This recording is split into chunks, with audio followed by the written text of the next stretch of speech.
All right, everyone having a good time? This is day 2, making history is what's going on here. So it's exciting, it's really exciting. And coming into this panel, exposing scientism, it's really an incredible thing to put together a project, Scientism Exposed 2. It was awesome, being able to travel around, meet with the people that are going to be coming up on the stage really quickly. And again, we had so many amazing discussions, and putting what you're going to see tonight, later on, Scientism Exposed 2, it's the worldwide premiere, and I'm so incredibly excited. I don't know, it's hard sometimes when you're doing this and seeing the excitement of just the conference, but it's like double. You have double, because again, you have this, which is so massive, but then you have the opportunity to do a premiere of something that you've worked on so hard. You've been able to, be with people that have touched you, that you've learned from, that's been part of your journey, and then to allow everyone to come on along that journey with me as I traveled around and to get deeper into this topic, scientism. And for me, it's so much more. I was interviewed with a lot of media, and for me, it's a lot more than the shape of the earth. And I think for a lot of us, after we get to a certain point, it's just like, it's not really about the shape of the earth. It's more about something a lot bigger going on. And so that's why I really wanted to come out with Scientism Exposed, not only for that and addressing scientism versus science, but also having people realize, that they have been lied to, but have it in a way that they could give it to people. So I did it in a way as a tool, as an outreach tool that may maybe not scare someone away, because it says flat earth, because for most people, this is the upper echelon of crazy, right? So sometimes you got to gradually just work them in, it's like figure out, hey, that's interesting, I want to look into that, and then one thing leads to the next, because while maybe it took us, 2 months or 2 seconds or 2 years to get to this, some people it might take a whole lifetime, everyone kind of operates at a different level. So, but anyways, it was exciting to be able to put Scientism Exposed 2. It's amazing to me that not only do I get to premiere a film, but again, the people that were in the film get to be here to see it the first time with me. So be able to experience that is just a phenomenal reality.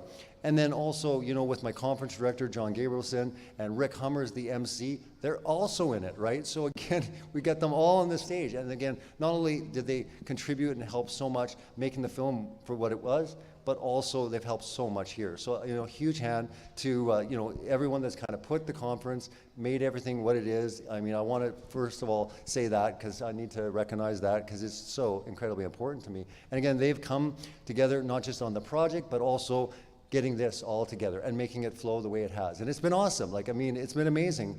Every element, it's going, time, computers are working, very little interruptions. It's great. So I'm really excited about it. It's awesome. So it's with my great pleasure, I'm going to announce people that we're going to talk a little bit about that subject called scientism. So I want to call up Rob Skiba, Joe Taylor, Rick Hummer, John Gabrielson, and Pastor Dean Odle.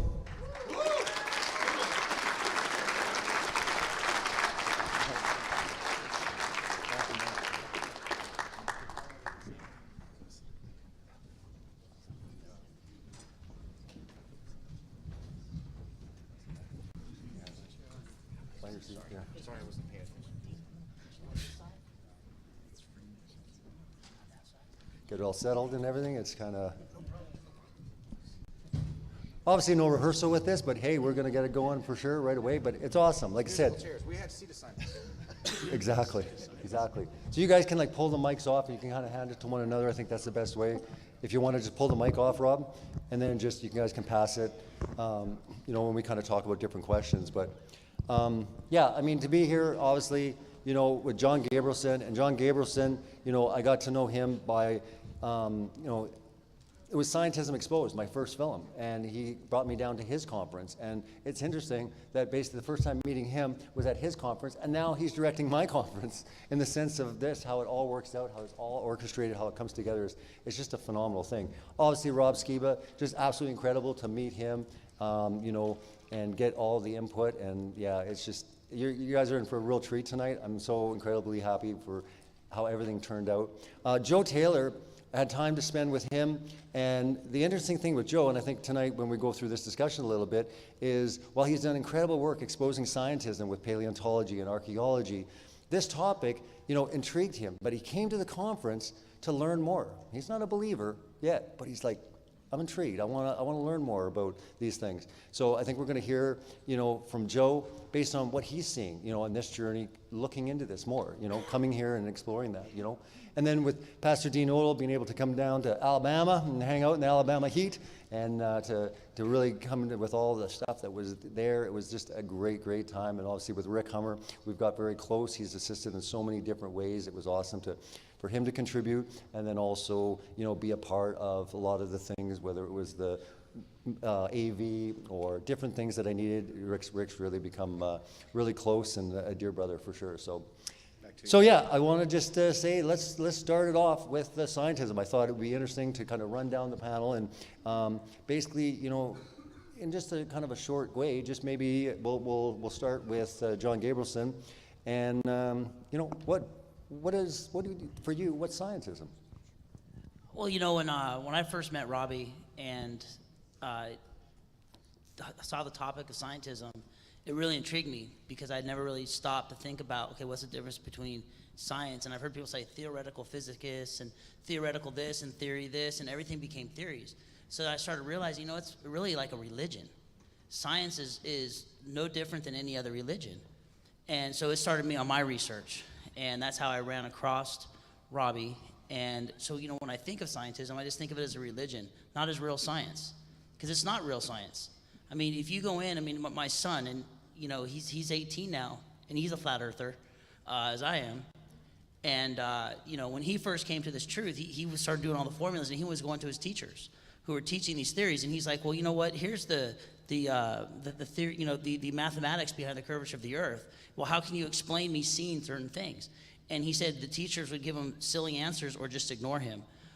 He never got in trouble, but he just kept questioning. And so, as you start to question scientism, you begin to realize they have no answers.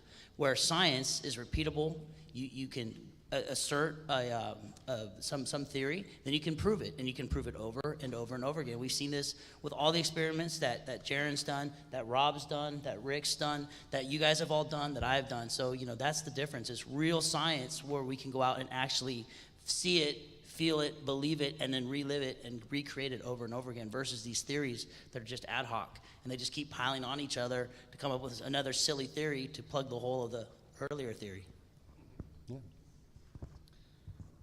Yeah, well said, John. Ditto. No, what John said. We have William Shatner, Captain Kirk himself, right, saying science today is science fiction. He said that. He went around interviewing people, Michio Kaku and others. He's like, what do you do? As only Shatner can do it, and he came away with, it's all in his head.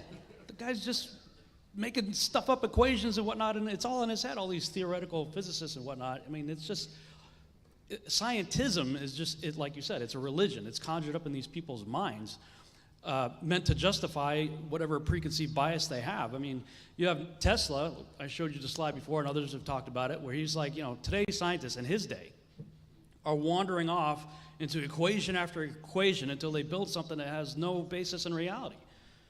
And that's where the difference is. The Apostle Paul called it science falsely so called. And I think that's what we're dealing with scientism.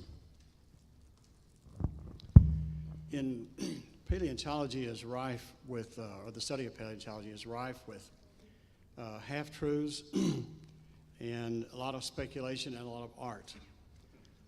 It's not that they don't deal in scientific things. They have laboratories and things like that.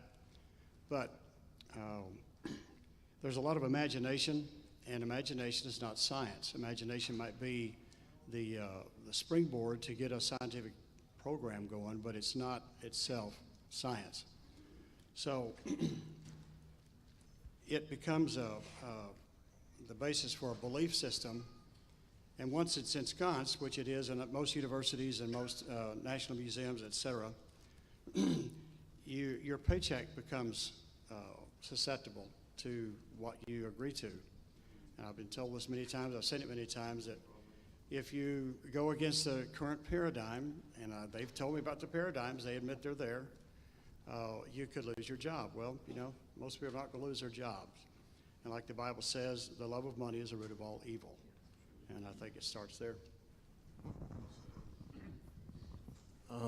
Well, what I appreciate, of course, you know, when I started years ago preaching as a young man. I did a lot of preaching and ministering and witnessing and trying to talk to people about Jesus on college campuses. And when you do that, you're going to have to confront these issues. And so I've been debating stuff like evolution and things like that for many years. But, you know, for me, I look at it and I see in the news, like you can look up the latest Pew Research, and you see where religion in general, not just Christianity, but belief in God is in decline. And in fact, the people that say they have no religion, none, they have no belief, is growing faster than anything, and particularly in America and the West. And that, and when they narrowed down, the number one reason was the theories of science, and cosmology and evolution and all these things. And more and more people are believing these theories as fact when, of course, many of them haven't been proven. They're just ideas. They're just theories. They're just, you know, speculation. And so I see it for, particularly for the church, and I'm talking about the true church of Jesus. I'm not talking about the, you know, Rome or anywhere else. We see the Pope even pushing evolution and the Big Bang and aliens and everything else. So there's a true church, there's a false church, but I see this is the David and Goliath of our era, that we have to, like David, step up to the plate with not just a Bible verse, but with real answers, real evidence, real concrete, you know, science, true science, the truth. And that's why, you know, just I think the flat earth issue and the true nature of cosmology is so important to this generation. I think about my kids. I have a daughter that's at the University of Alabama in Birmingham, being taught this stuff, but she's solid, she knows, and she wanted to be here today, and she couldn't. But I think about her, I think about the next generation, that we're going to be in trouble if we're going to be in worse trouble than we are if we keep heading down this road of exalting scientism and this religion of science versus just truth, just reality. So that's where it is for me. I skipped a lot of classes, The class clown. and I'm thankful. I am so glad I was a C student. And thank you, Edward Karst, wherever you are in the world, for letting me look over your shoulder to get by, or I would have been the class of 99 instead of 90. No, with me, scientism is, to me, it's the religion of excuses. It's the religion of, yeah, but. And I'm still waiting to find out, where does this macro evolution, now let me get smart for a second, a little bit. Micro versus macro evolution. They don't want to touch base that one kind has never turned into another kind. But they give you the diagram of the chimpanzee slowly coming up off the knuckles, walking, but they never show you the chimpanzee going backwards. They never show you, what was the chimp before that? And before that, before that, before that. They can't give you that. They just give you a piece of a puzzle that's nothing but chaos. And they give you excuses. Yeah, but. So when we look at this, and like the things that you've dug up, you know, the things that you're looking at, it is artwork. I mean, they're making dinosaurs out of one bone. You know?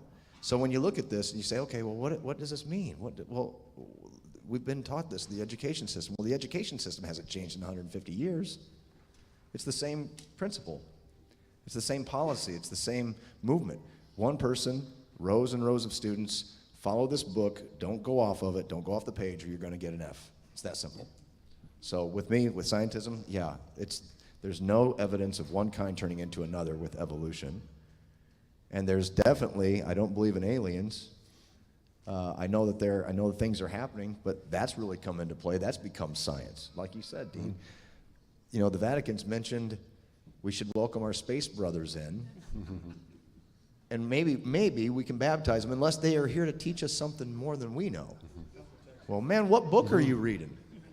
What is your foundation on? You know, so you know, it's about facts, and science with an S isn't bringing them. It's just telling you that they're facts, and they're not when you test them. Not all the time. So there you go. Absolutely, and I think it is a good way to segue to talk to Joe a little bit, because I think, you know, spending all the years that he has exposing scientism when it comes to archaeology or paleontology, I think it would be important maybe to start there, because we will move more into cosmology and the shape of the Earth, and it'll be fascinating to hear from Joe what he's gathering from being here and learning, because he really desires to learn the truth, and he really wants to understand it. So to me, it's a really incredible opportunity. But again, you've spent a lot of time with archaeology and all of these facets. Maybe you could kind of go and explain the three big areas that you've kind of, you know, with all of your work, you've spent a long time exposing and that they're trying to hide. I've worked in mostly in paleontology, a lot in geology, archaeology. And to me, really, everything is archaeology, because there's nothing that isn't recorded in the Bible as history. So our entire history has been, there's nothing prehistory, although they say that. You sort of have to look at all those together. I was just in Israel for a couple of weeks, and one of my reasons for being there was to record the geology of the entire state, which we pretty well did. What I wanted to show was most of Israel is made up of sedimentary rock, mostly limestone, some sandstone, and that most of the buildings in Israel are built out of that same stuff. So how can they be older than the rock they're made out of? And all that rock, is so much of it, there's like 2,000 feet, there's some estimates, from the top of the state down to the bottom where it erodes down to the basement rock. It's all flat layers until it gets bent and rumpled from the earth moving around during and after the flood. So all these dates that they give in archaeology that say, well, here's a ruins we found here that's 8,500 years old. No, it's not. And it won't fit the Bible. If they would figure in the flood and what the flood did to the geology of Israel, they wouldn't come up with these fantastic dates. It would all fit in with what the Bible timeline is. And that's the problem. Anything that agrees with the Bible is going to make people think the Bible is valid. Therefore, that's going to make the law of God valid, and that's the problem. As soon as you validate the history of the Bible, now you've validated the do's and don'ts. That's the problem. Amen. Mm-hmm. Maybe, Rob, you can maybe talk about the aspects of, before you came to this subject matter, what area of scientism were you most aggressive with, you know, showing the craziness or the fact that it wasn't holding up to the scientific method before you came to, you know, getting into cosmology and flat Earth? That would go all the way back to, as I mentioned in my presentation, Kent Hovind came through town, my little Baptist church in Chicopee, Massachusetts, and gave his week-long creation versus evolution seminar. And I got the whole, I think it was a 12 VHS set. Remember VHS back in the day? And I actually recorded all the VHS to audio cassette, and I would listen to it religiously, interestingly enough, in my car until I practically had it memorized, and then would go out and use that material to talk to my friends. And used to drive my teachers crazy, because whenever I would be forced to take the secular school test to pass, so they'd ask, you know, how old is the Earth? Well, I mean, to graduate and to get the grade, I have to answer what the textbook said. So I would say, well, according to the textbook, 4.6 billion years, despite the fact that... So, I'm glad I didn't sit behind you in class. yeah, you would have had a hard time looking over my shoulder like, what's the answer? It's the book. Just put down B, man. Yeah. So it took me a little longer to finish my test. And, you know, they were forced to give me the grade, even though I really frustrated them, because I did answer what they wanted, but I was letting them know that I didn't believe it. So that would be my probably earliest introduction to scientism, is what was being pushed on us. And I was the kid in 5th grade that said, well, if we came from monkeys, how come there's still monkeys? You know, and nobody's ever been able to answer that question. So then, later in life, my research went into the subject of Genesis 6, just like Pastor Dean talked about. That's been something that has been of interest to me for a long time. I mean, what kid isn't interested in giants, right? I mean, we all have the various myths and stories and legends and stuff like that. And when you see that it's actually in the Bible, I mean, David and Goliath, yeah, but there's way more than just David and Goliath going on there. So I'd spent a number of years doing some real intense research on what I call the Genesis 6 experiment, what took place there. And, that led to meeting people like Joe here and going to his his fossil museum. And it's a replica, right? The big femur bone there of a human femur bone. And looking through history and seeing how any evidence of the giants has been done away with. Like, Smithsonian, Vatican, somebody shows up and this stuff just disappears. Because why? I mean, it validates Scripture, but it nullifies the standard model. So, and when you look at what the standard model, I mean, it is truly a religion, and it's a religion of intolerance. Have you guys seen the documentary Expelled? No Intelligence Allowed? If you haven't, you need to check it out. Ben Stein, I used a clip from that in my presentation where Ben Stein's interviewing Professor Richard Dawkins. And you see throughout that film how there are real scientists out there who recognize that there is real evidence that's contrary to whatever the standard paradigm is that's being pushed, but they can't talk about it. I mean, they will be expelled, and as others have said, and that's not right. So it's been a long journey, but for me, most of it dealt with evolution as a whole, and what we're talking about here at this conference is just one more piece of the puzzle for me. Absolutely. We'll move over to Pastor Dean, and just if there's a certain area, when it comes to any area of scientism, before you even come to this subject matter, what was one of the strongest kind of proofs that you were seeing that basically we were being taught lies? Well, I'd have to say it was probably, again, it's evolution was always been the biggest for me. And like I said, preaching on college campuses, we used to go up sometimes and I would preach at Harvard and William and Mary and Boston College, and boy, it gets intense, in those places. And then the one time I debated the president of the Auburn University debate team, and his specialty was atheism. So, we had quite fun. So that was really, it was evolution then. It really didn't get into, of course, a lot of cosmology, because we all kind of, as Christians were busy trying to fit what they were telling us. We were accepting things they were telling us, but trying to fit it in Scripture instead of just reading what the Bible says plainly. And so that wasn't a battle as much back then. But again, I used to think, some of these things that they would say, oh, we know that there's planets out there, 40 million light years away that are inhabitable. I'd go, how do you know that? It's like, how can you know that it's inhabitable and stuff like that? So that's probably where the most it came until now.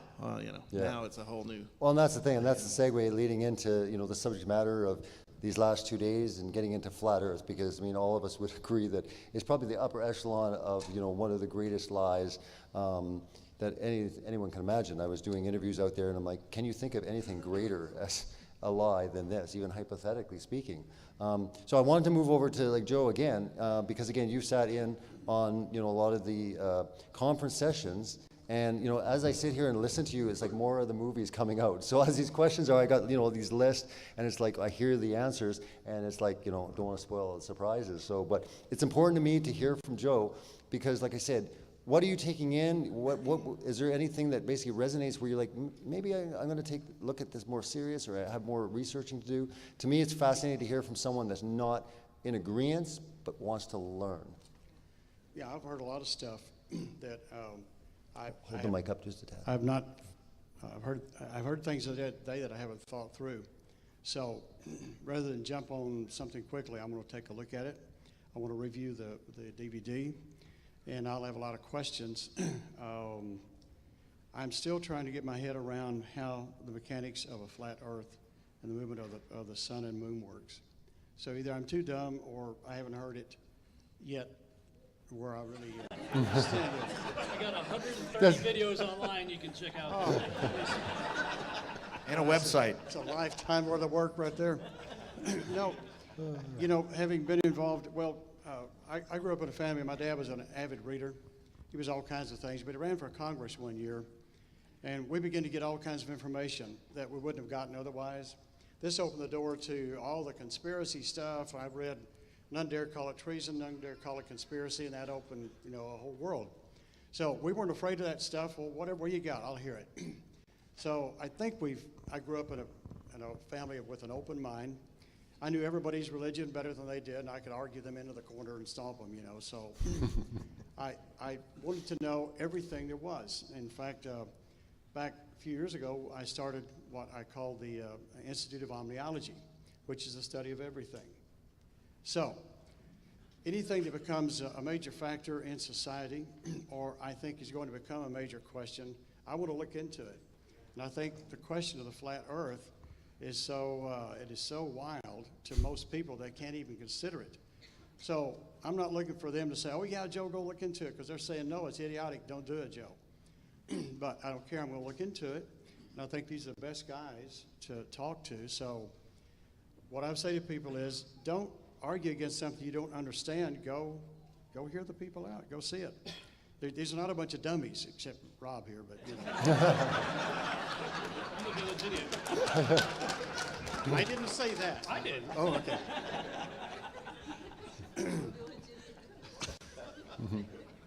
No, to me, it's important to look into things and you know, here's this side. Now, there's another side, and that's part of due diligence in science, if I'm a scientist at all, is to know there's another side of the question. Then you have to find out, well, who knows the other side very well? So that's the next thing is, I know some guys that I think would at least respond to all that's being said. So, okay, what do you guys think? You know, how does this answer? Can you answer it or not? So, it's been great bunch of people. And some of you don't have much hair, but that's okay, you know.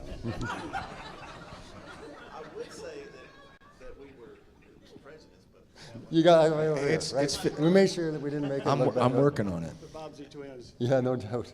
Well, I mean, for sake of time, I would love to ask like tons of questions. There's just, you know, not enough time for it all. But you're in for a real treat tonight. Like, it was a real pleasure. And again, there's people that couldn't be here, and I know they're watching live, like Dr. Aaron Judkins. I know that he's watching, and he brought a lot of incredible stuff to this project. And I thought it was so incredible to bring people that not necessarily even believe in flat Earth, but they want to help with the war with exposing scientism. And it was an avenue to start this discussion with people that might not be there yet, but now they're intrigued. They're going to watch this film, and they're going to say, hey, that's starting to make sense. And then we engage in conversation. We can have those discussions. So it's like really incredible for me to bring all these people together and the people that are watching on the live stream, you know, to be able to do the premiere and see how it all comes together. And it's interesting as, you know, ask these questions, and, you know, just when Rob was talking with Captain Kirk, I mean, you're going to see it tonight. You're going to see it and how it all came together. So I'm just kind of seeing how everything is there. You're about to see it. I'm incredibly excited about it. And it was important to me to make sure that, you know, every one of these gentlemen, everyone that was part of the film, you know, were recognized. So what I did is I got together just a little something for each one of you. I wanted to give you this here. Honestly, I really appreciate it. Basically, for anyone that can't see, it's just a plaque and saying that I'm very, very thankful. And Joe, thank you so much for all your contribution on the film. Couldn't have done it without you, Dean. Do you have a six-pack of Dr. Pepper as well? Rick. So anyways, I wanted you to have this. Like I said, I'm excited for the premiere. You guys were all an integral part of it, and it's exciting, and I thank you so much. So again, we're going to do the Q&A panel. We're going to come back for the film premiere at 6:15, and then we got the award show. But anyways, you know, big applause for all these gentlemen. Thank you so much. Thanks, guys. It's good. We're good, yeah. So anyways, thank you so much.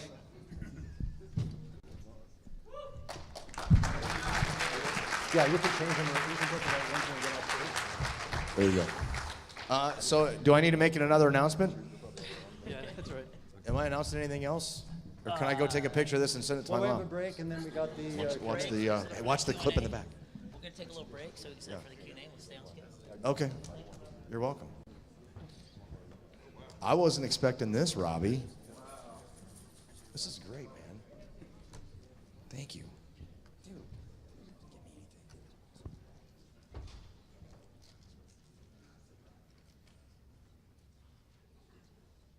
Huh. Mom, if you're watching, I did it. I won an award. First of all, I'd like to thank my agent. And all those CIA agents out there that are shills. Couldn't have done without you guys. And all you that have taken the shill pill. All right. Yeah, we're gonna clear this off, right? Clear the stage and take a break. So everybody came back for that. Now we're gonna get up and stretch and say hey. So what, 5 minutes? 10? So if you guys want to just chill out and hang, you can, or you can get up. Greet each other again like yesterday. It was kind of cool. If there's some different faces you haven't seen, say hi to each other. So, hey, real quick, and I promised I'd mention this. Robbie, what's the name of the Facebook thing? I said I'd mention this. Yeah, Nathan Thompson's got the largest flat earth Facebook group, and he asked if we would mention it. It's no swearing, it's official. No bullying, no name calling. It's about discussion. It's about going in and conversing with people. And it's called again, I just drew a mind blank. Nate, where are you? Did you? Yeah, I'll do it in a little bit, but we'll tell you about it. But it's really big. There's like 70,000 members, I think. So it's a huge number. Okay, that's not mine.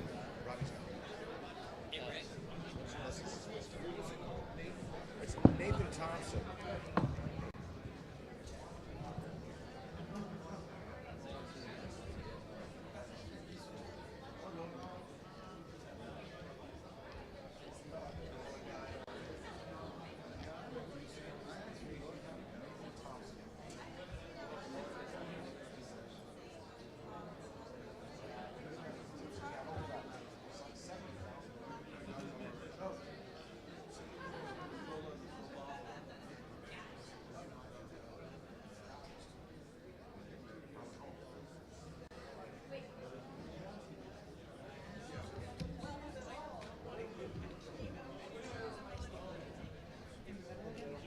So which mics are we going to use for them out there? The wireless one. Okay, perfect. Same thing as Same.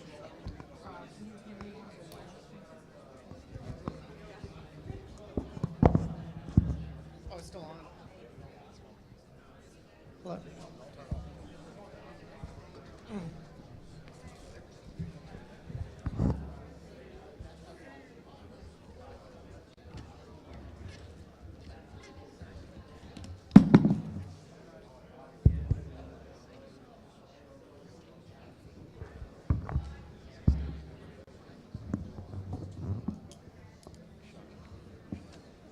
What about it?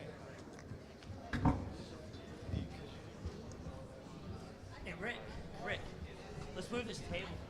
Okay, when he said come here, He's up front. It's our getaway driver. Hey, where's? Oh, he's right there. Because it's just two mics. Our driver's there.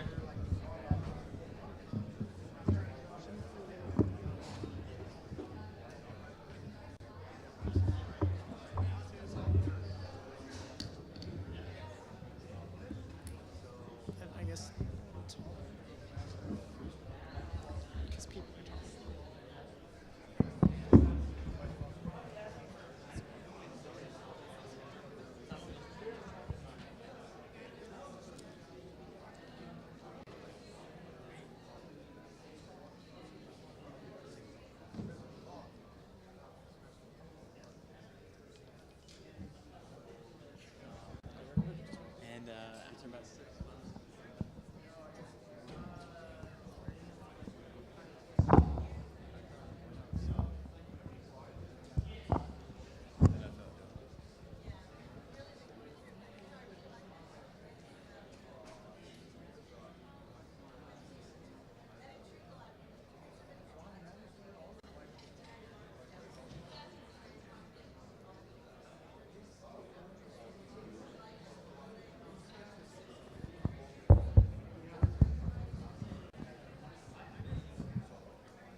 Check, check.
When you first find out about flat Earth, you go a little crazy. On YouTube, looking at videos, watching experiments, maybe doing your own, and then you figure it out. There's no measurable curvature. Water doesn't stick to a ball. We're not spinning. We're not moving. It's flat. And that's when you're home. Welcome to Flat Earth.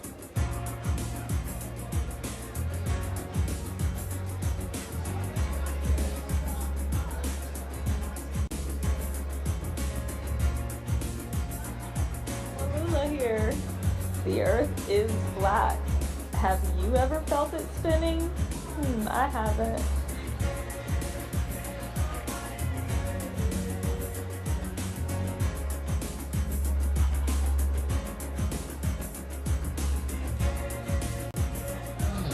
Interesting here. So, the Earth is flat. Flat?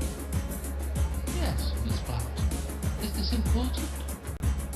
Is this important? Yes, because it means there's a God, or a creator. I think that's quite important. The Earth is flat, and that's that.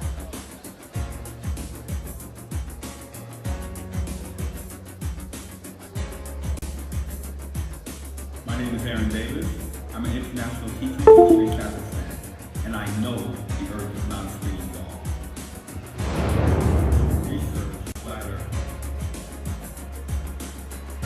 Kenny was right. The Earth is flat and motionless, and that's the life of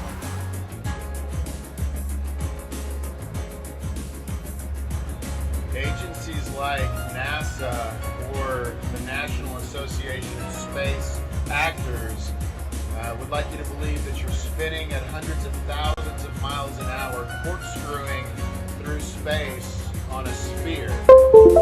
Trust your senses. The Earth is flat. United Globe Destroyers. This is my Globe Destroyer weapon, and I know the Earth is flat, because it is. Let's go outside and look.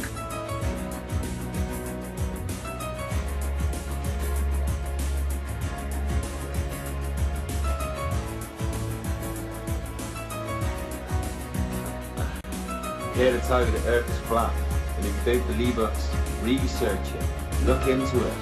Don't believe the crap that you're fed from mainstream media, from education systems that let it deceive you. Really research it, really look at it. Space, fake, moon landings, hoax, Earth, flat, it's simple. Research it. Peace.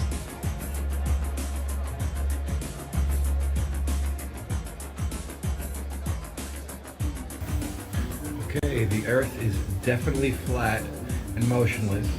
Time to wake up. The sun, the moon, and the stars all revolve around us. Flat Earth Subgenius here, reminding you all that the Earth is not a sphere. It's a geocentric plane of infinite inertia. You know why I don't think the Earth is flat? It's because you haven't made your own research. Hello, my name is Robert House, and I know the Earth is flat. Hi, my name is David, I'm 40, and when all the evidence points to the Earth being flat, it doesn't take too much investigation to know the Earth is flat. Earth orbits the Sun at 67,000 miles per hour and hurtles through space at 490,000 miles per hour. Why do we see the same stars at night? Hey Dorje, it's Kenny, and the Earth is flat. Hello, my name's Dave Marsh. I'm 44 years old, and I know the Earth is flat. I spent a lifetime thinking that there's a curve back there. It's not, it's flat. We've been lied to. It's flat, guys, research it, just dig deep. Take a look, and once you find out, there's no way back. Because once you dig in, and you take a look at this subject, you will find out that we're not all spinning in space. The heliocentric model falls to the ground. Okay, cut. Welcome to the Flat Earth Awakening. Hey guys, it's Cindy. here in Phoenix, Arizona, just chiming in to the flat earth movement. The earth is From now on, well, it's simple. See the truth, spread the word, hashtag flat earth. Hey, what's going on, everybody? This is ODD, and the earth is level and stationary. Don't be a globehead. Do your research.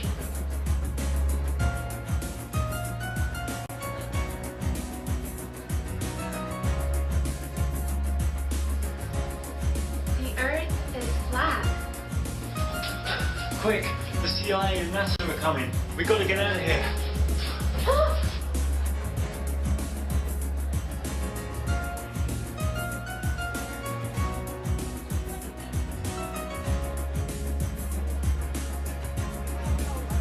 To the government authorities and the bullshit that you squeak, do yourself a favour and shut your effing beaks.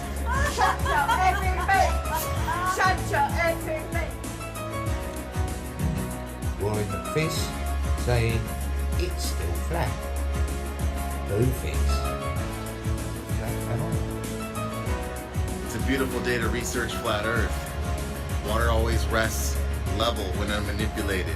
Research flat Earth, guys. It's 2017, time to wake up.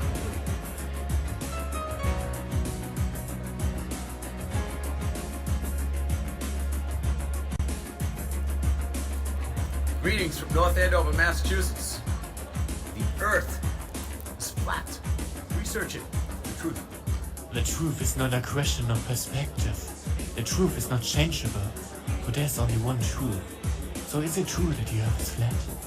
I'm not quite sure, but it really could be. Hi, my name is Bradley, 34 years old from Canada, and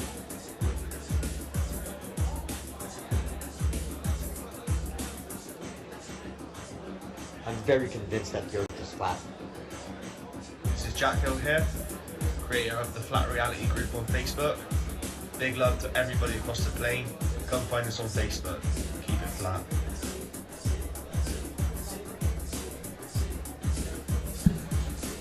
All right, everybody.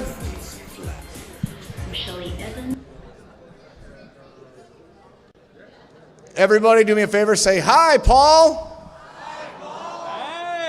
Hey. Paul is he's local here, and how long have you been a flat earther? Oh, 6 months, man. Wow. 6 months, dude. I'm a conspiracy theorist, like, pro now, though. I'm all about it, man. There you go. I love your energy, brother. Oh, man. Yeah, I love the energy of the crowd and everything like that. And that's why I wanted to personally ask people here that live in the Raleigh-Durham area that if you're here and you're felt alone for so long and you're like, dude, finally there's a flat earth group I can go to. We don't want you to go back home being alone again. So I got an email address called flatearthgroup@gmail.com. And we'll also be meeting people out there. But go ahead, shoot me like a little email. Be happy to get you taken care of so you're not alone again. As far as you want to go, if you're also from Cali or wherever and you want to be like, hey, dude, can you just tell me if any Cali people, just drop me your name, city and state. That's it. I'll hook you up. I'll be like, yo, this person from Cali wants to link up too. So yeah, happy to help. But yes, thank you guys. Thank you, Always brother. appreciate it. There you go. Thanks, brother. I think I just got some of that from him. Woo! I just had 5 pots of coffee. He's still going. Yeah. That was the Flash. That's Paul. No, that's Paul. That's Paul. He's from here, and they're doing meetups. You're from around here, right? Oh. Oh, well, you know what? No, if you're alone, if you feel alone. They're with you? They're with you. So everybody's with Gino tonight. All right. Are you all with me? All right. I do believe I see the counter up there is ready to go. But I'm going to ask these guys real quick with my handy-dandy earpiece. What's next? What's next? Oh. Oh, those guys. Those guys. Oh, yeah. I knew that. I knew that. These guys are next. Are you guys ready? The entire panel's coming up, huh? This group right here? All right. I love it. Well, please welcome to the stage. Here she comes. I love your outfit. Karlee, Sunshine, Karlee Medrano. You're beautiful. Gorgeous. Bob, Knodel, David Weiss. I'm sorry, buddy. I was high-fiving you anyway. There you go, Bobby. He was on the news, by the way. This guy was. And he got away with flying a drone in North Carolina illegally, and he's a Yankee. We had bail money just in case. Darryle Marble, come on down. Yes. And of course, your host with the most, the lovely Patricia Steere.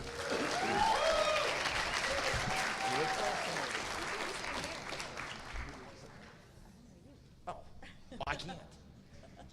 Does anybody want to sit here? Robbie, would you like to join the crew? No? I guess you have an empty seat. All right, wonderful. Hello, I'm so happy to be here. Aren't we all happy to be here? I actually can't believe this is really happening, but this is day number 2, so it must have sunk in by now. This is so life-affirming. I never thought when I started doing Flat Earth and Other Hot Potatoes in 2015 that we'd have a conference. But now there's this conference. And then we've got one in the UK coming up, a convention that Gary John is putting on. And then there's something happening in maybe Australia, and something happening somewhere in Europe, and other ones yet to come all over the US, more mixers and more meetups. And we used to think when we got started individually in this, whether you're a content provider or you write a book or whether you got a channel or not, that we were alone. And that no one thought these things we thought. And wouldn't it be nice to know some of those people making those videos? But now we do know each other. And I think that this whole event is going to have a healing effect on the whole Flat Earth, in quotes now, community. Because there has been some infighting, and there has been some attacks from people who won't let go of their globe. But I think this is going to bring us together, and we'll realize when we see each other on YouTube that we're friends in some sense, and family in another sense, and that even if we may have different beliefs, be they spiritually or be they about models, in the end, we have one thing in common. We live on a flat plane, and we are the creation of the Creator. So,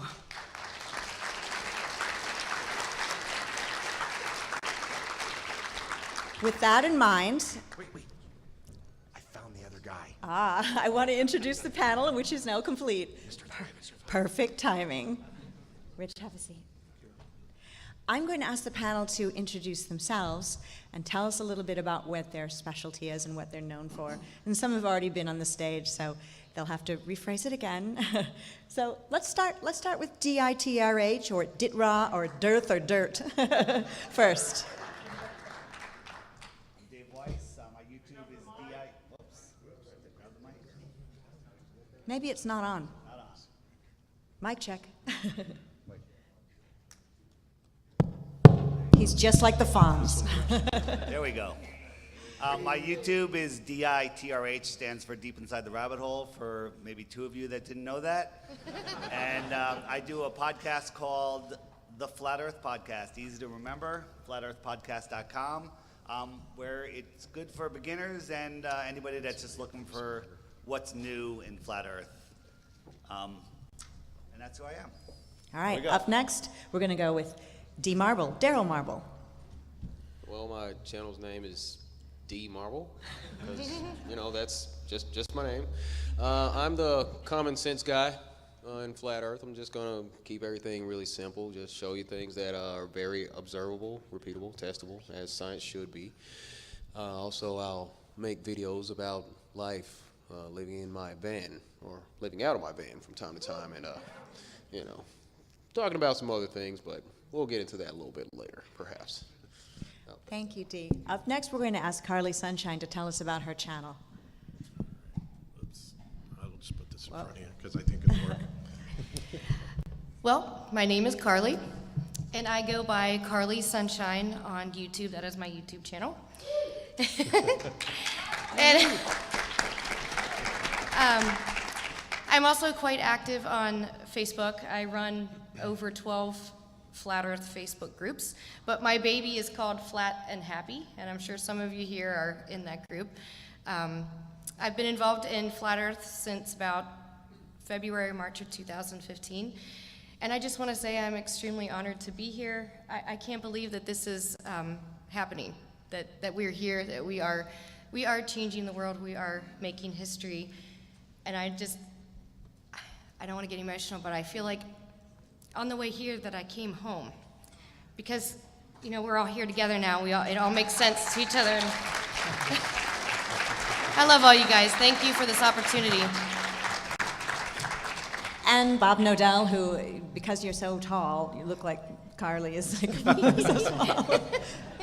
We know you, of course, but tell us a little bit about your channel in case there's one person here who doesn't know. Okay, yeah, my name is Bob Knodel, and I'm the host of the Globebuster Show on YouTube, and we kind of strive to cover the more technical aspects of Flat Earth. And so that's what we do. And a shout out to Cami Knodel as well, as long as we're here. Uh-oh. Mic interruption. Rich. We working? Yes. My name is Rich, and my channel is Mr. Thrive and Survive, and I'm not very active on Facebook. For those that know me, I'm sort of an anti-Facebook. Maybe if I back up, can you still hear me? Closer? Okay, as long as we don't get the feedback.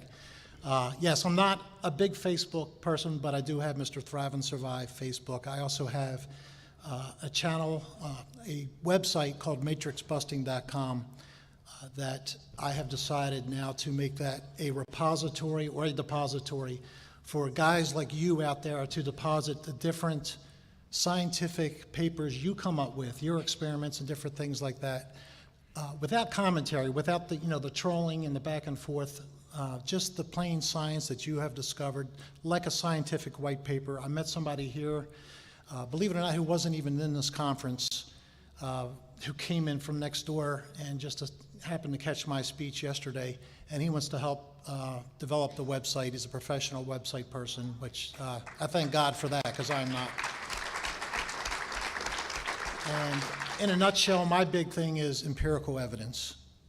And to me, in the long run, empirical evidence is what's going to break the shell and get us to critical mass where it'll be laughed at to say you actually believed in the sphere and that it moved at some point. And I think that point is coming very, very soon, as the evidence of worldwide media here, I think, speaks to pretty clearly.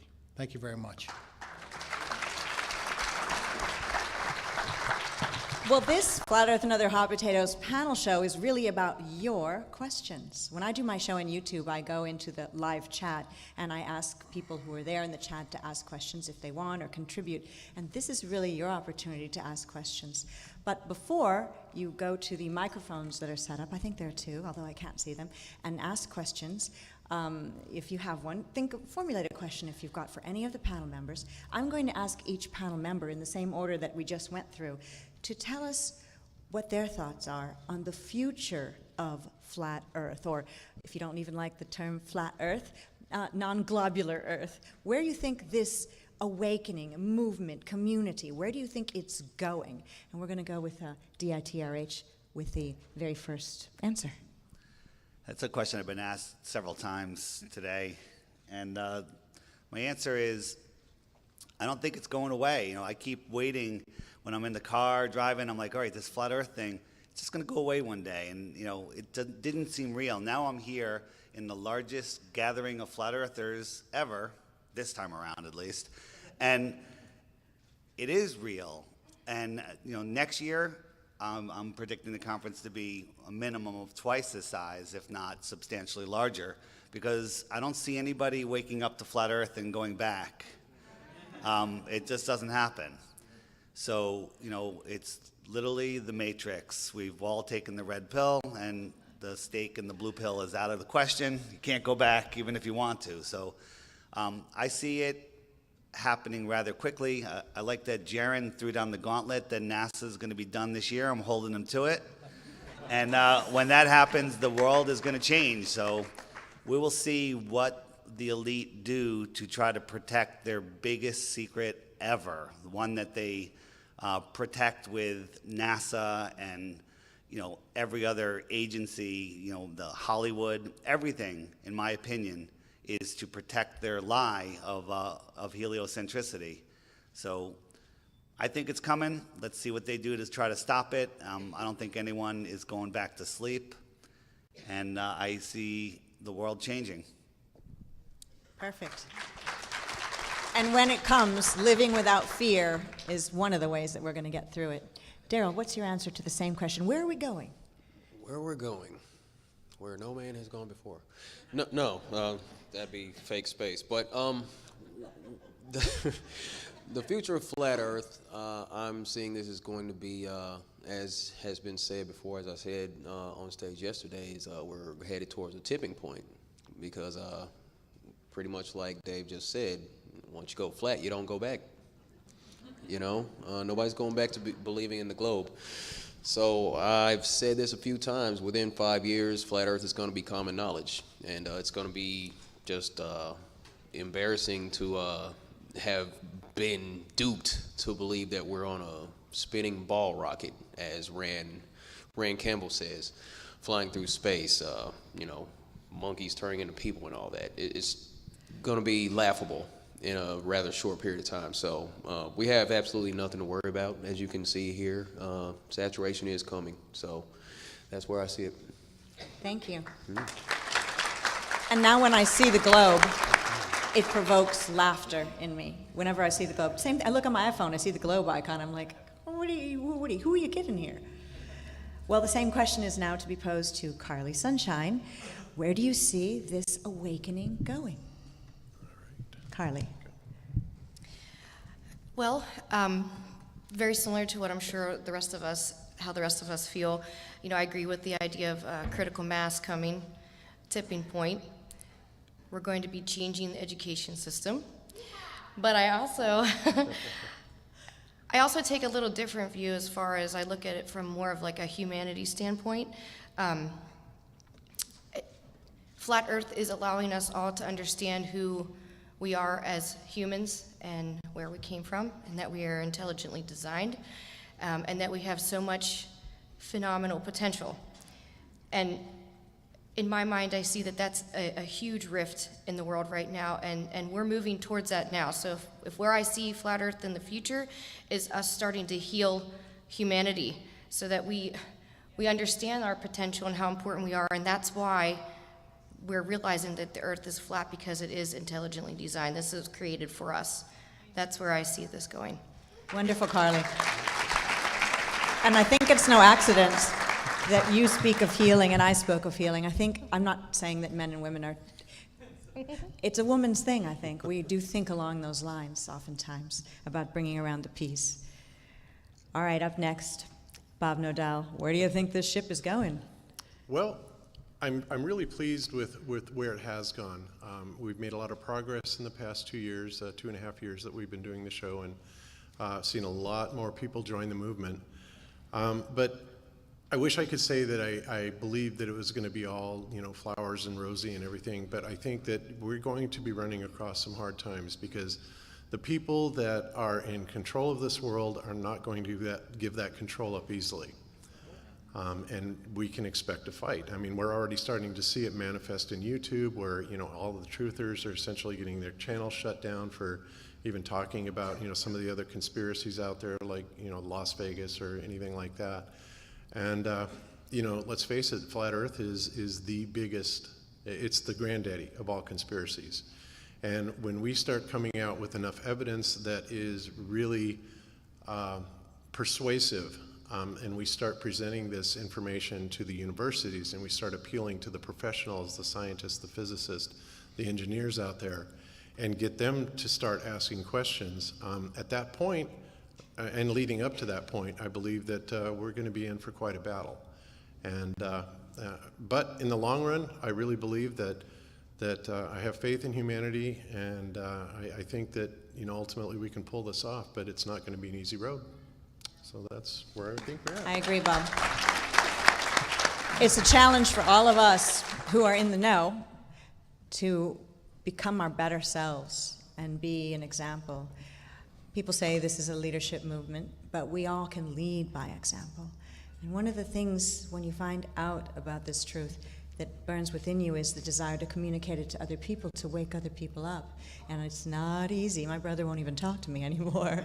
And I know we all have similar stories, but I do think that's part of what we need, because like Bob was saying, we're going to be facing some strong attack. So if we have more members of the, I guess army is a little bit warlike, but I'll just say army at this point, it'll make it easier because we have more of us. And this right here is a good start, right? So, Richard Hopkins, or shall I just call you Thrive? What's your answer to the same question? I'll give you a two-part answer, short-term and long-term, what I think is going to happen anyway. Nobody knows the future, but we can, from current trends, kind of get a little bit of an idea. I want to start out by saying that nobody in this movement, or whatever you want to call it, died and left somebody the shill police. And that is a cancer that is growing in the community, so to speak, where people think they have the authority to call other people shills and things like that. That is internal cancer that is best solved by just ignoring it. Simply ignoring it, unsubscribe, forget them.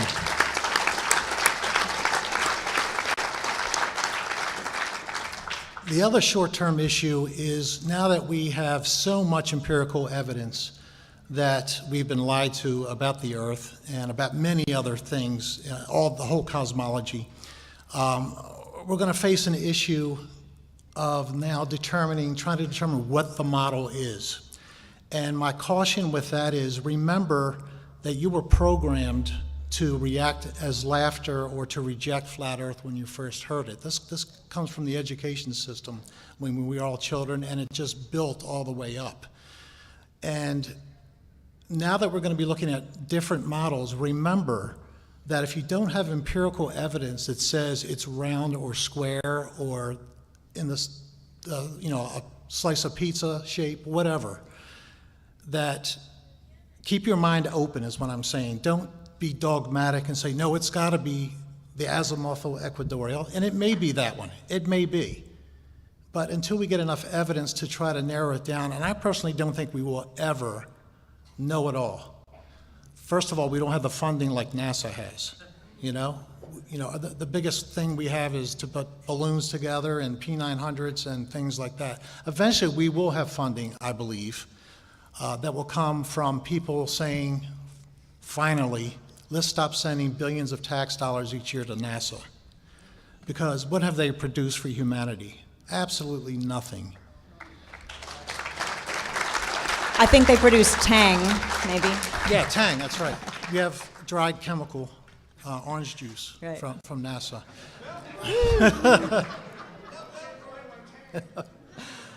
Long-term, flat Earth, I believe, is a major part, maybe the biggest part, of the gateway drug to truth.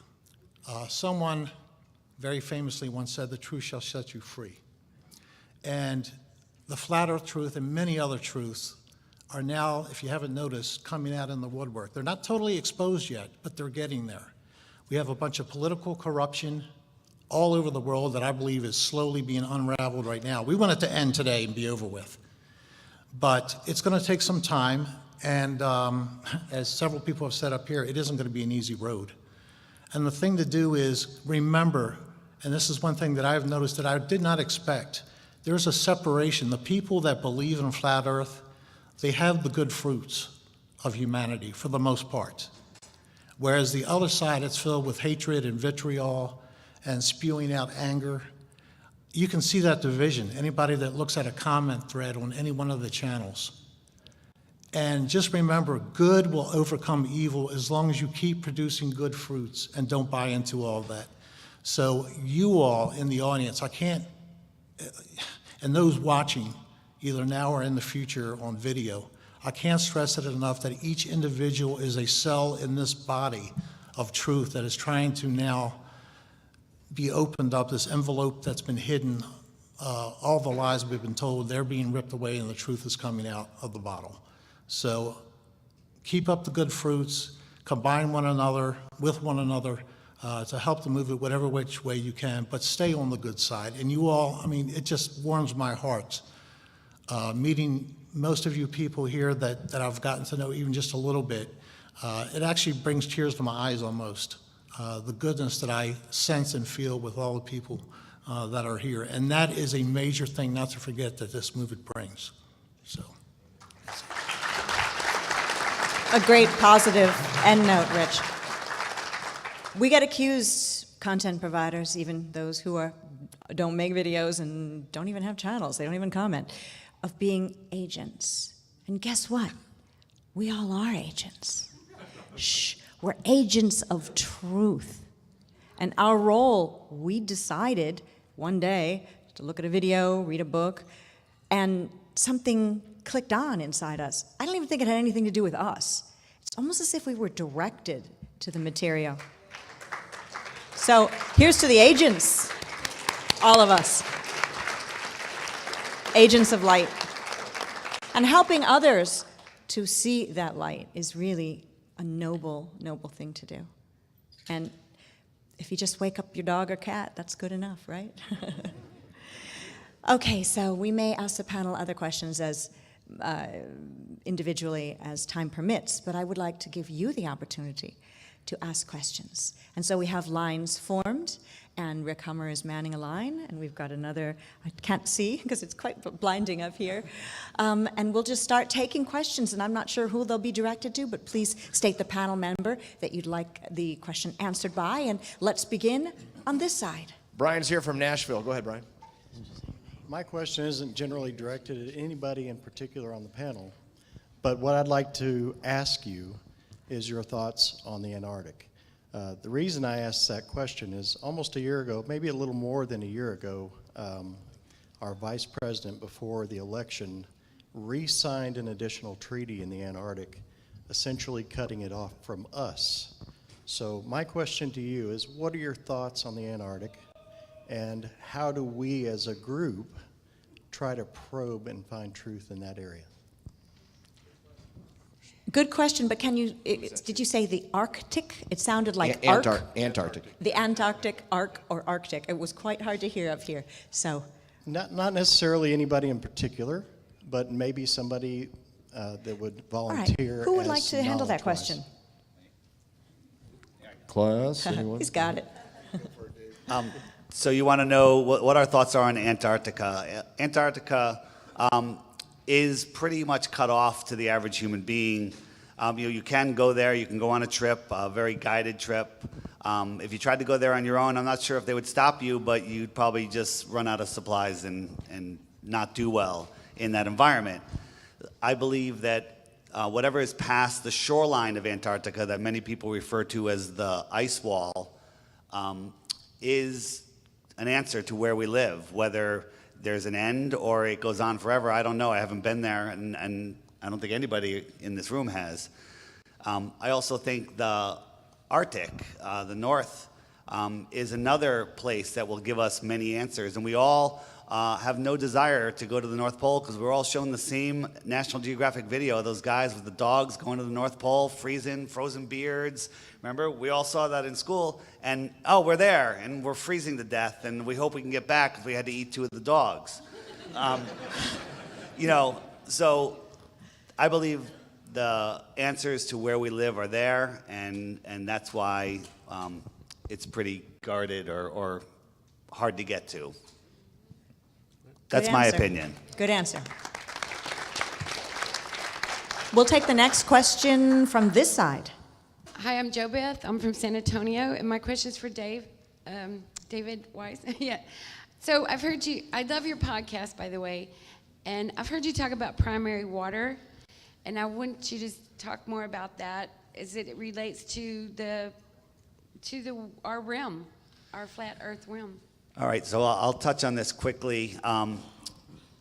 we're all taught that, with the water cycle on the Earth is evaporation, condensation. It evaporates, clouds, storms, rains, and that's the cycle of water. But that's really secondary water. That's not where our water comes from. And I think from everything we all learned here, the waters above and the waters below, there's a lot more water.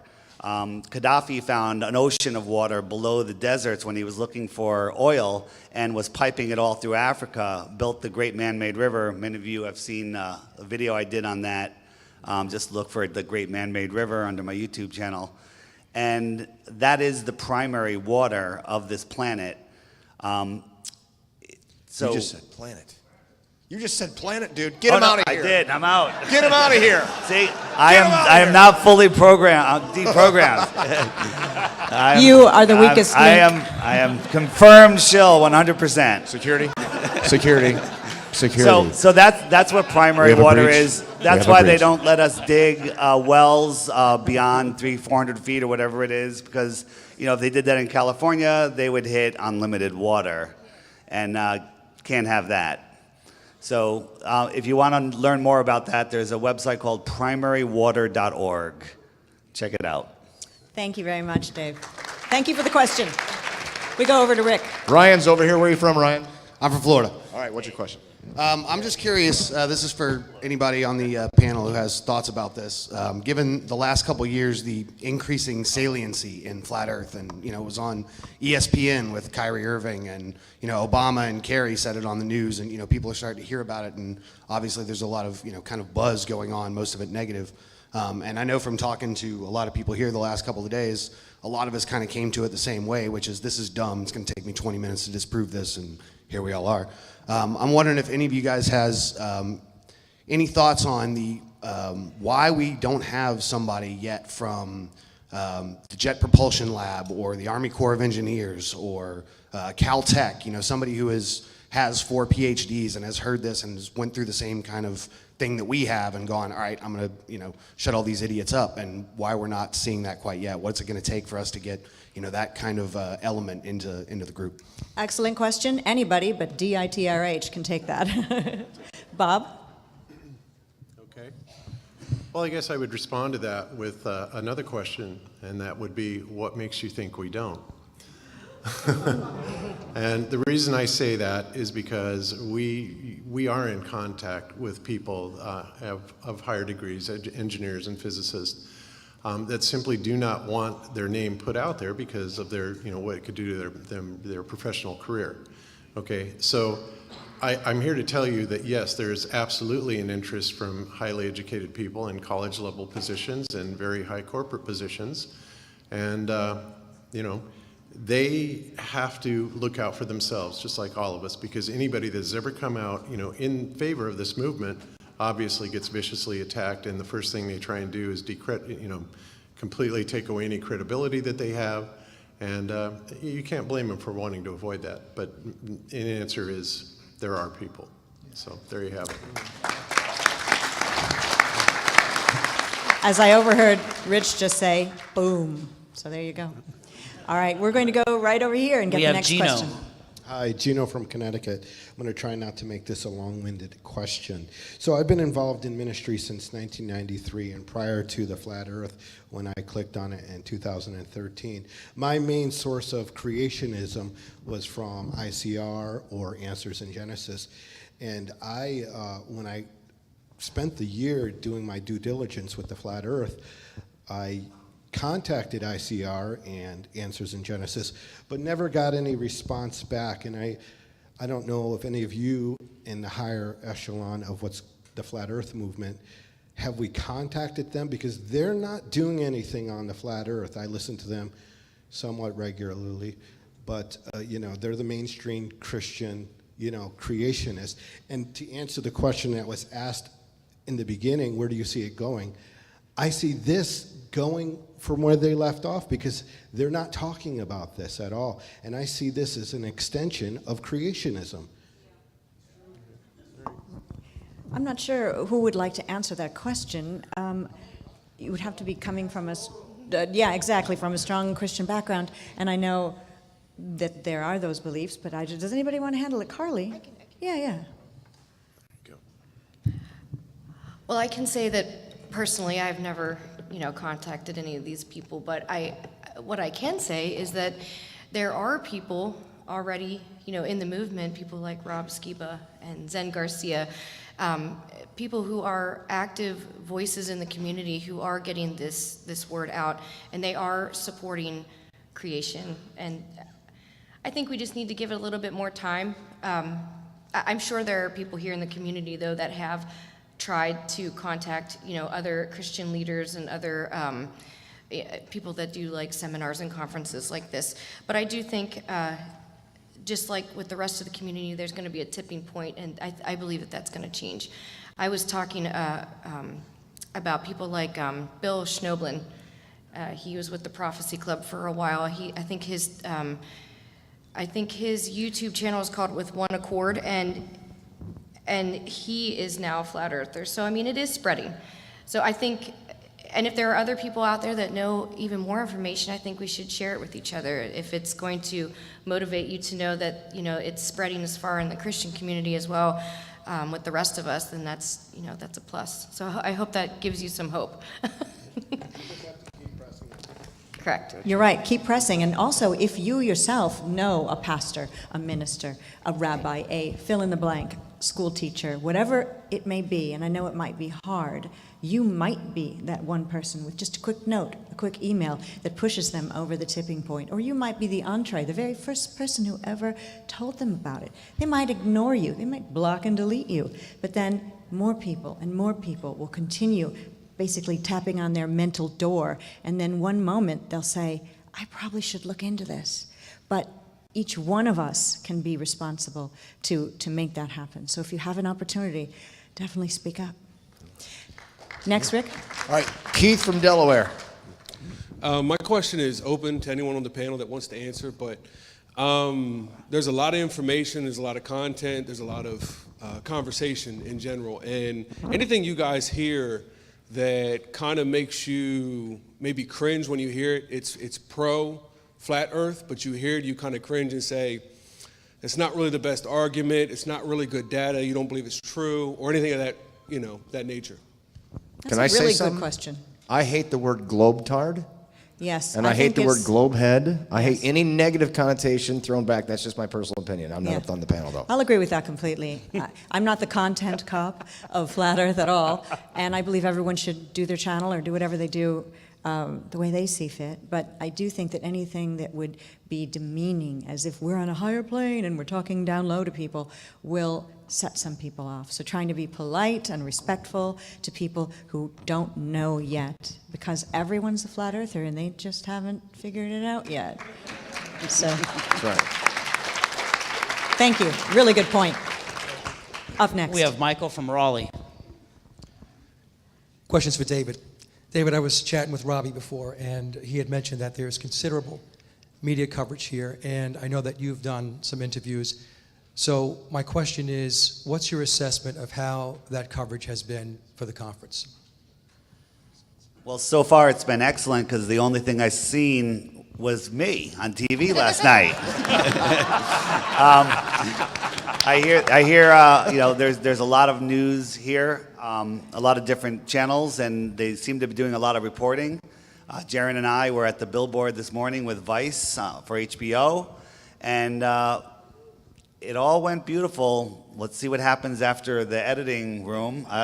I believe that these journalists here will be honest. I've talked to some of them off camera, and they're all asking flat Earth questions. They are flat Earth curious and globe skeptical, and so this is the best media turnout I've seen so far, and I think it'll have a lot of repercussions in the coming days. And for those of you that don't know, that is Mike Williams, Sage of Quay, asking the question. Yes. Awesome channel, Sage Subscribe of to Quay it. on YouTube. Best interviews ever, especially when he has me on. And a very good musician as well, Sage of Quay Radio Hour. Subscribe. Rich Hopkins, Mr. Thrive and Survive, would also like to address that question.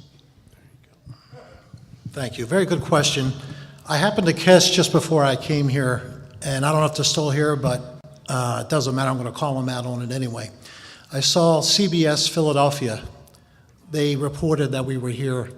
And as you all know, gone are the days of unbiased reporting. I can remember growing up. Or reporting in general, really. Yeah.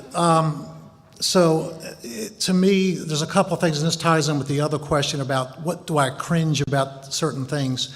When I hear President Obama or other people in high places say things like we don't need a gathering of the Flat Earth Society. Well, Flat Earth Society is, as most of you know, that is a true shill place. That is disinformation. Where have they been during all of this? That's a good question to ask yourself. Yeah. And as, I can't remember his name, but as a representative, longtime Democratic representative from Massachusetts said, nothing in politics is by accident. So, and you know that because the talking point is to say the Flat Earth Society, and you go there and see all kind of weird things and turn it off. But getting back to CBS Philadelphia, when they mentioned that there was a sold-out conference in North Carolina, it was only like, I believe, a 38-second piece. You could hear the cameraman actually laughing when they went to go and show, people here. Then when they came back, the anchor actually concluded the segment with something very close to this. It's hard to believe people like that live among us. Or I want to remind you that these people are living amongst us. Can you believe that? So it hasn't gotten to the point yet where it's very far from socially acceptable not to comment negatively about it. And until that changes, I think the press is going to be, if we're lucky, neutral. But right now, I see way too much biased negative press. Very good question. Yes. And the press that's here, most hopefully, will, I don't expect them to become instant flat earthers, but when they have some time, look into a few videos yourselves. We are not crazy. Next question over here with Rick. Michael from Indiana. Indiana! We're alone again. Here we go. This is a question with the balloon launchers. Maybe Bob can answer this one. All the balloon launch videos I've seen have come from like 120,000 feet, right? Mm-hmm. Maybe the top 300,000? If you're, I know it's kind of skeptical. It's debatable, right? I've seen a few videos on it, but my question is, it's debatable. Probably it depends on where you're at on the AE map. When you launch them, the highest around the North Pole, maybe, the highest, and then maybe the lowest. Well, we can't go to Antarctica. Maybe Australia for the lowest part. So anyway, can we get a team to go to these areas and compare the altitude, feet? Also, what is causing these balloons to pop? The firmament? Is it even possible to create an anti-popping firmament balloon? Entrepreneurs, take note. All right. Bob, I think you'd be great at answering this one. Yeah, okay. Well, we have launched a few balloons. Our first one wasn't too successful, but our second one was fabulous. But what causes the balloons to pop? They will only expand. Sorry. Yeah, it's okay, gravity. They'll only expand so much, and of course, as the balloon rises, the helium or hydrogen, whatever you want to fill it with on the inside, expands, and it continues to expand because the external barometric pressure on the balloon becomes less and less and less. Okay. So there becomes a point where you go way past any type of equilibrium, and the helium inside of it just keeps it expanding, all right? And there's only so much elasticity to the balloon. So it gets to a point, usually between 100, maybe 100, and what, 130,000. About 130,000 feet, roughly, something like that. And that's it. That's all she wrote, and it explodes. And there's not a lot we can do about that at this point, but yes, there probably are ways to increase the elasticity and maybe get a little bit higher out of it, but you can spend a small fortune in balloons, believe me. Yeah. So. All right, thank you. Perfect question. Now I think, because I think we're pressed for time, that we should try to make our answers up here really quick. I don't mean yes and no, but pretty quick. And maybe your questions faster as well, if you can. We're going to go over to this side. This is Brooke from Denver, Colorado. really fast. First of all, thank you guys all for the work that you do here. I would like to ask what your knowledge is on the wind patterns on a flat Earth model versus a globe. I don't know who wants to tackle that question, if at all anyone. DITRH comes to the rescue. Are you talking about wind patterns at the surface or up high? Maybe explaining like why they put the windmills where they put the windmills, and is it, just where the wind comes from and how it circulates. Okay. Wind is generated by, in its simplest form, unequal heating of the Earth's surface. If you believe in the biblical account, and I do, that there was probably a canopy that kept the sun from causing too much difference in the hottest versus the coldest places on Earth. So there was probably very little wind also with no rain back in Noah's day. Now, once that canopy broke up and the sun comes out, then you obviously have, wherever the sun is closest to over the Earth, more heating. But it's even simpler than that. People that live near the ocean will tell you that you have a sea breeze generally in the morning and a land breeze during the day, or maybe it's backwards. I always get that mixed up. But anyway, what happens is the land warms faster than the ocean during the day. That air lifts, and to fill the void, air comes in from the ocean to fill that void. So you get this circulation and wind starts. Windmills are usually placed offshore at strategic places where not only that occurs, but where you have great differences in high and low pressure systems, which is back to temperature again, where you have great temperature changes. Now here on the East Coast, you'll notice after a cold front goes through in particular, the wind will pick up and it'll get very windy, especially after a snowstorm. And this is because cold air is rushing in to fill the warm air that's vacating. And this is true all the way up until you get until the mid to higher levels of the atmosphere, where the heating and cooling is not that much difference, but then you get into what's called the jet streams. And they generally flow west to east, which would be actually contradictory to the Earth spinning. They're going against the Earth spin, so explain that. What actually causes them to move in that direction, I'm not exactly sure, but they all move west to east in the northern hemisphere anyway, even in the southern hemisphere. But I'm sorry, that's about as fast as I can make an answer Complicated that makes question. sense without going on for 20 minutes. So Thank you for the question and for the answer. We're going to go next over here. Hi, my name's Joseph. I'm from Archdale here in North Carolina. My question is just for anyone up there who wants to answer it, but every time I watch a flat earth video on YouTube, I notice that video on the side that talks about that mountain that looks like the stump of a giant tree, or things being bigger than what they are now. I just want to know your thoughts on that.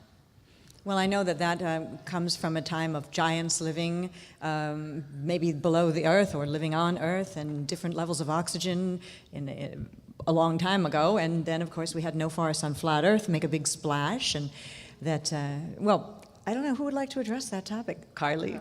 She looks excited. So for anyone that's not familiar with the video that's probably sparking this question, it was a video called "There Are No Forests on Flat Earth." And this might, push the limits with the media, but check into it and with an open mind.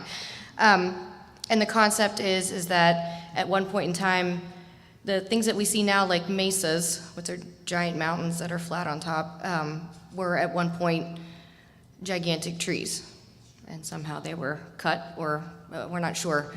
But the tops of the trees are gone, because there are some people out there saying that what's left is just a petrified tree. But as far as you're wanting to know our opinion on how that would work as far as on the flat earth, I mean, I've video logged about this before, and I can definitely see from a biblical standpoint how this could be logical, especially talking about, Rich was talking about a canopy at one point in time, which would change the way wind and weather would work if we have these massive trees. And I know it's very hard to fathom. It would change the oxygen in the air, but they would also give off more oxygen, and they would use up more of are carbon dioxide. And there are stories biblically of there being creatures that lived longer and grew bigger, and that there were things like giants. And I know this is sounds like fantasy, but biblically that it makes sense. And also, if you are adhering to Earth having a terrarium-like structure or an enclosed system or a firmament or a dome, it makes sense to me that if we had these massive trees, that the environment inside would be super oxygenated, and that's why we would have, creatures that lived longer and grew bigger, and we might have been able to sustain things like giants. Earth was, I think, just very different at one point in time. I hope that answers your question. We all know Thank the story you. of Jack and the Beanstalk, and some of those stories that we tell children may have some truth to them. But also, the whole no forest on flat Earth could also be straight up disinformation. It is not anything where all flat earthers will agree on it. Some people refuse to even look. Some people look and think it's garbage, and other people think it's fascinating. So I'm saying that only for the reporters who are here. We are not all united on that particular topic, and it's not particularly flat Earth, actually, but when you get involved in flat Earth, it's a whole can of worms, and we all know all the other things we look at all of the time. All right, next question is right here with Rick. Go ahead, Brandon. Brandon from Maryland, a longtime listener. Thanks to this convention, no longer a closeted flat earther. Yes, we know the closeted flat earthers are out there. So my question goes to Mr. Knodel. I love learning, and as has been said at the convention many times, we all have qualities that allow us to speak and reach to people others may not be able to. One way I feel I can do this is by experimentation. With the FE Core that was just recently launched, will there be educational material on there that will help people like myself to learn to launch weather balloons, or to repeat the Michigan experiment, say in Bolivia in the salt flats? Great question. And Bob, as a member of FE Core? Okay. Well, we haven't talked about, what educational material will be provided. The purview of it is to be able to carry out experiments. So rather than us providing the education out, we will reveal our research results, okay? Yes. But I don't think it will be in a training type of format. Now, the other way around is that, when we open this to the general public to allow them to submit experiments to us, of course, you're going to have to come up with, a description of your experiment, rough costs, things like that, on how it would be carried out, and then it would be reviewed by the board, and then if it's approved to actually be manifest, then we will start the process to actually bring that experiment into reality. But as far as educational materials, I don't think so, at least not initially. That may be something in the future that we discuss. All right, thank you very much. Shoot an Bob. email to learnmore@fecore.org. That goes for me. learnmore@fecore.org. Thank you, Rick. Okay. You have that radio announcer voice. Next question over here. I have a huge question for my man Darryle right here. Yeah, dude. I need a passionate answer, especially for the media, man. But with this flat Earth fact and a lot of conspiracy facts that we've also heard, man, when you hear someone tell you, hey, you know what, Darryle? I just don't think this affects me. I don't know why it should matter or who should care. What is your most passionate, best answer that you can give to someone with that kind of an ignorant statement? Yep. Well, such a statement, well, obviously it bugs me a little bit, Paul. Yeah. You know that. It doesn't matter. It doesn't affect me. That's, in my opinion, a very selfish stance to take, because it just shows that you don't hold your neighbor's life in high regard. You're not too worried about your kids being lied to. You're not worried about your friends being lied to. This is something that affects each and every one of us in some way, shape, or form. And for someone to take that stance, it just speaks volumes about their character and doesn't speak a very positive tone, in my opinion. But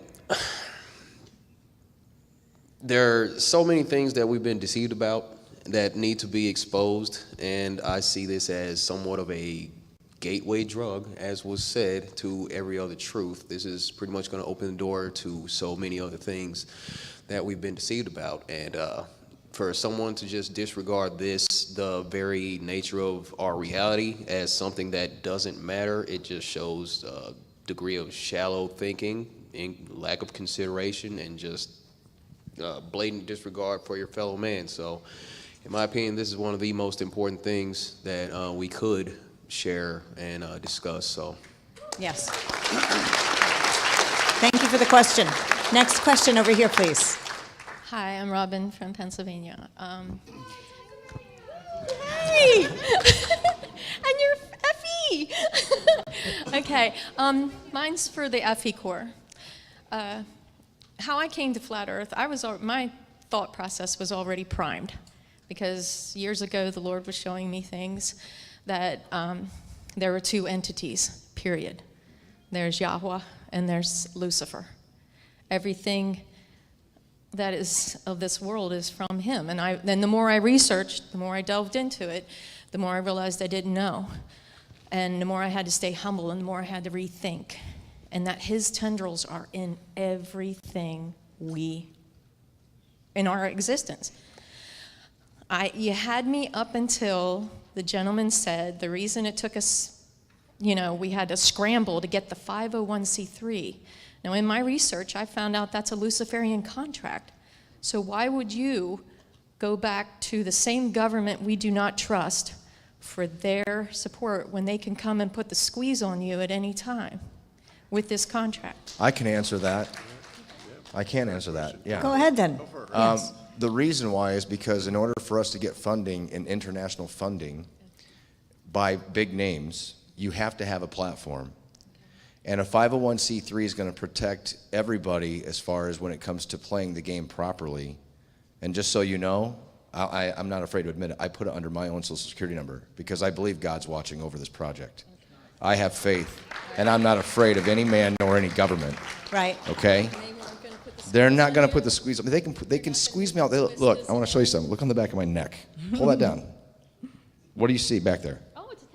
And it says Alpha and Omega in one symbol. So if they ever come to cut my head off, the last they're going to see is who's got my back. Okay? Thank you, Rick.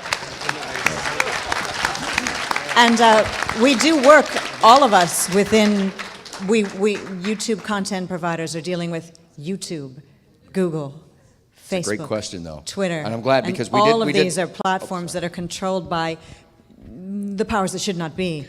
But what smoke signals is what we should use. We're going to use what we've got until we find a better way. And working toward that better way, well, that's why we're all here. Sorry, say that again?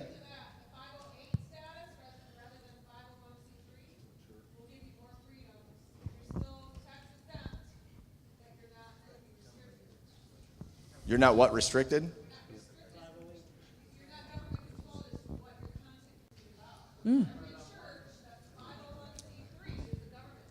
Give her the mic, John, so we can all hear this. 501c3 is a tax-exempt status that most churches put themselves under. And they're also then controlled about what they can teach and what they can share and what they can support.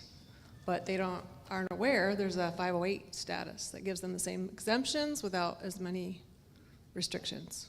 So if you're really wanting to be able to have a platform that allows you to take donations but does not limit your content. So what you're saying is that they can so the 501c3 they can control the content in which we do. Oh, and they will, yeah. Okay, so and you're considered a government agency. Well, the beautiful thing is we found out that okay, hang on. This is how God works. When I left on Monday, the last thing I did was I went and took this package. I'm glad you did this. This is an answered prayer, maybe. Yeah. I dropped the package off in the mail, but I put it in a sturdy envelope and dropped it in the mail. By the time I got here on Tuesday, I got a phone call from the guys back at the office, and they said, hey, this envelope you sent just came back. You didn't put enough packaging on there, enough stamps. So thank you. And I would like to talk to you after this because we are actually working with the foundation group out of Nashville, Tennessee that's doing this. Jaron did a bunch of work. Jaron Camp, I don't know if Jaron's in here or not, but he did a bunch of work getting this thing started. So once we did this and we realized, wow, we got to really do this by the book, the best thing that we were told by our consultant was go 501c3 because of the exemptions, like you said. And it was more friendly with international money coming in, and maybe that's because of all the missionary work, and the government's going to have their hand involved. Maybe you're right there, and I truly appreciate that. Thank you. It's a think tank right here. Thank you for that. Comments? And thank you very much, Rick. Yeah, We're right over here now for the next question. I was just wondering about the tides and how the moon is supposed to deal with the tides. Mr. Thrive or Bob are scientific. I know it doesn't deal with large lakes like Lake Michigan and whatnot, just the oceans. Is there any consensus starting on that as far as whether the moon really does that or if it's guided by something else? Anything about the tides? High tide, low tide? Bob and Rich perhaps will answer these questions. Rich first. There's a consensus in my mind. I don't know if there is with anybody else. Is this working? To me, it goes back to what I said yesterday. It's a Tesla world, not an Einstein world. And everything that I've looked into is answered with if the Earth is a positive magnetically, and the moon and or sun are the opposite, negative. As it moves over particularly salt water, which is a lot more conductive to electricity than fresh water, although fresh water has some properties too. I have to redo this video. I did a video a long time ago where it shows wherever the moon, I'm just going to stick with the moon for the moment, passes over, everything north of that passage, the water moves away from it and towards the north. Everything to the left of its movement moves away also and bends away towards the south. This is what causes most oceans and air in the northern hemisphere to cause clockwise high pressure systems and counterclockwise or anticyclonic in the south. And it's an easy division to see. Now, as far as tides go, there is a definite correlation between the moon and tides, but it's not what we've been told. We've been told if the moon is close to your location, that you will have a high tide, and when it's on the opposite side, you'll have a high tide once again, and when it's in between, you have the low tides. Well, what I noticed was, for example, in Spain, let me go with the east coast of the United States first. When the moon is over the east coast, and I lived in Maryland and did crabbing and things like that, when the moon is close, you tend to have a high tide. It makes sense. But in Spain, when the moon is close, with the same longitude, you have a low tide. There is no rhyme and reason with that, but there is a definite correlation with time. If you have at your place a high tide, and tides are a little bit difficult because any little change in the ground or how the land is laid out will change tides.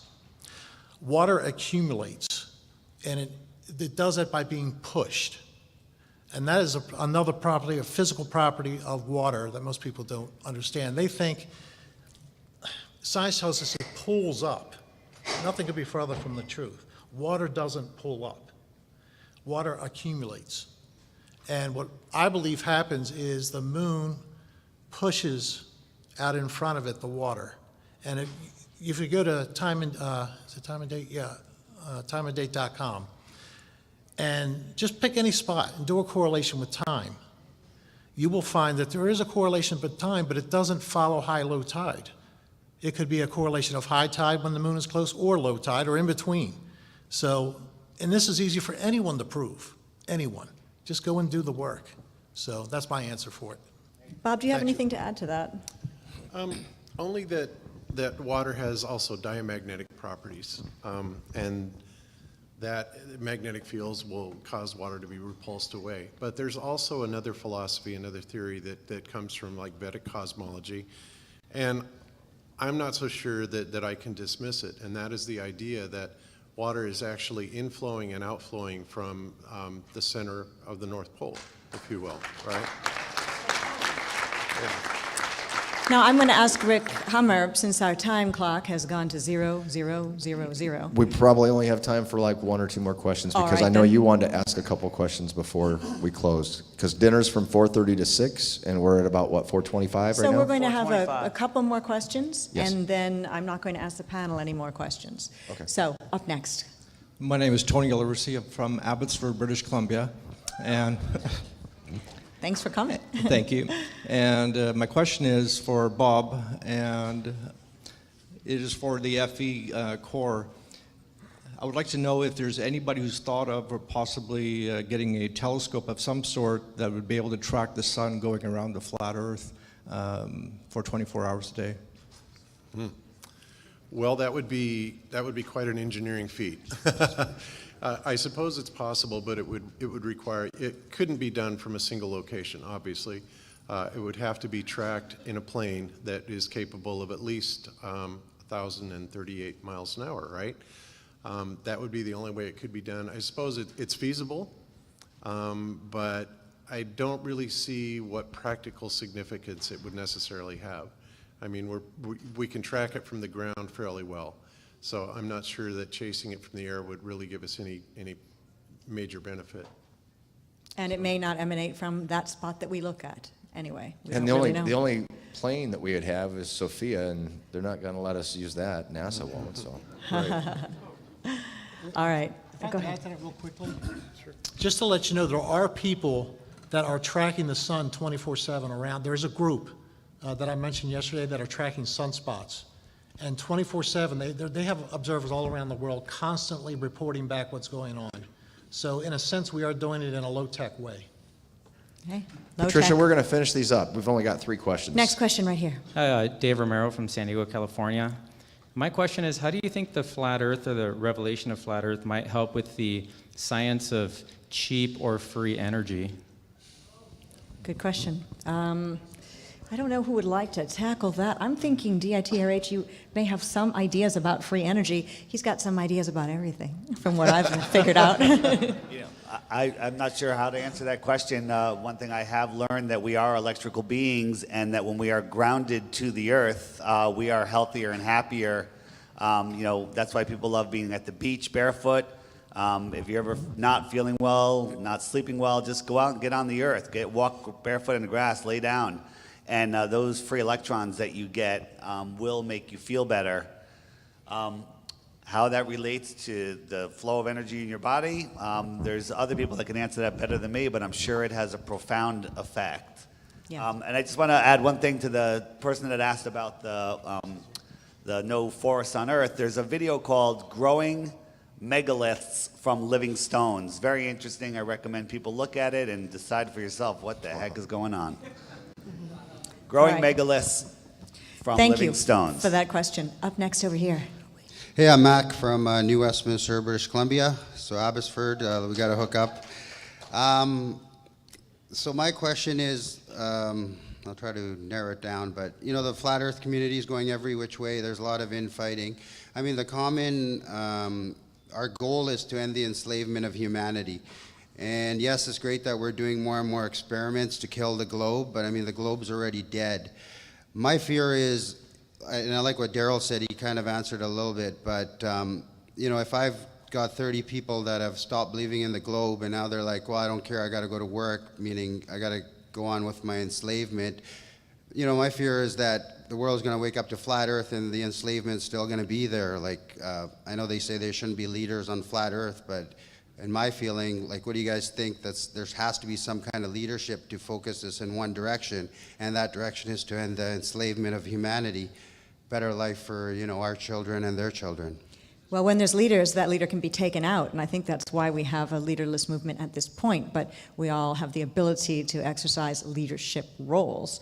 So more people stepping up and being in that leadership role, I think, is very necessary, because people could easily fall right back, not us, but people can easily fall right back to sleep again because they've got to go make the donuts, as the expression goes. So I don't know what we do to change that other than wake up more people faster.